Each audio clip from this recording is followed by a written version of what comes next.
বঙ্গোপসাগরে মাছ ধরার সময় ঝড়ের কবলে পড়ে ট্রলার ডুবির ঘটনায় মৃত্যু হয় কাকদ্বীপের 9 জন মৎস্যজীবীর।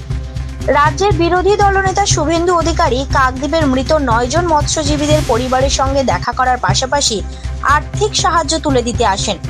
মৃত মৎস্যজীবীর স্বজনদের হাতে সাহায্য তুলে দিতে এসে বাঘ বিতণ্ডায় জড়ালেন বিরোধী দলনেতা শুভেন্দু অধিকারী। কোন ছেলে বললো আপনি রাজনীতি করতে এসেছেন? কয়েকজন ছেলে না, কিছুই বলেনি।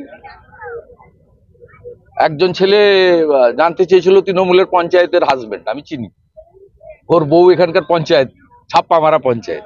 আমি বলে দিয়েছি ভালো করে যে গ্রামে আগে নলকূপ বসান, জল নেই। গ্রাম পঞ্চায়েত আপনার, পঞ্চায়েত সমিতি আপনার, জেলা পরিষদ আপনার, বিধানসভা আপনার, লোকসভা আপনার, সব আপনার। আপনারা কি কাণ্ড করেছেন? লোকের তোলা টাকা থেকে 3 লক্ষ টাকা দিয়ে গেছেন। সরকার কি করেছে এখন অব্দি? 50 লক্ষ টাকা চেক দেওয়া উচিত বাড়ি প্রতি, তো সরকারের টাকা। প্রথম দিন থেকে ভারতীয় জনতা পার্টির এখানকার কর্মীরা সঙ্গে থেকেছে, দাহ করিয়েছে, পরিবারের পাশে থেকেছে, এবং আমি রাজ্যের বিরোধী দলনেতা। মৃত মৎস্যজীবীদের বাচ্চাদের পড়াশোনার সমস্ত দায়িত্বভার তিনি নিজের কাঁধে তুলে নেন। রাজনীতি করি না কোথাও। আমরা আমাদের দলের পক্ষ থেকে আজকে প্রত্যেকটা পরিবারকে 1 লক্ষ করে টাকা এবং কিছু, সামনে পুজো আছে, কিছু গার্মেন্টস বা কিছু রিলিফ মেটেরিয়াল দিয়ে গেলাম। বিনা কারণে এখানকার ভারতীয় জনতা পার্টির কার্যকর্তাদের 2 থেকে 3 মাস জেল খাটিয়েছে এই তৃণমূলের পুলিশ। গ্ল্যাডলি অ্যাকসেপ্ট করেছে, সবাই নিয়েছে।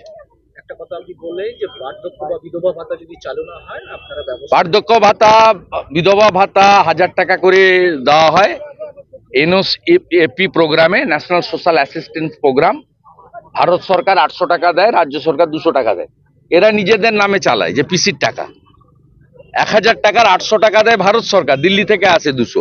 এবং এদের পাওয়া উচিত, এই পরিবারগুলো সবকিছুই পাওয়া উচিত। যদি না করে 3 মাস পরে আমরা কোনো এনজিওকে দিয়ে ব্যবস্থা করে দেবো ভাতার। আর যতগুলো ছেলে মেয়ে আছে তাদের পড়াশোনার সব দায়িত্ব আমরা নেব। ভারত সেবাশ্রম সংঘকে বলবো, দরকার হলে বালিগঞ্জে দিলীপ মহারাজকে রিকোয়েস্ট করবো সেখানে আবাসিকে রাখবে। তাদের জন্য যে মিনিমাম খরচ আছে আমরা আমাদের দলের পক্ষ থেকে বহন করব, সেটা বিরোধী দলনেতা দায়িত্ব নিয়েছে।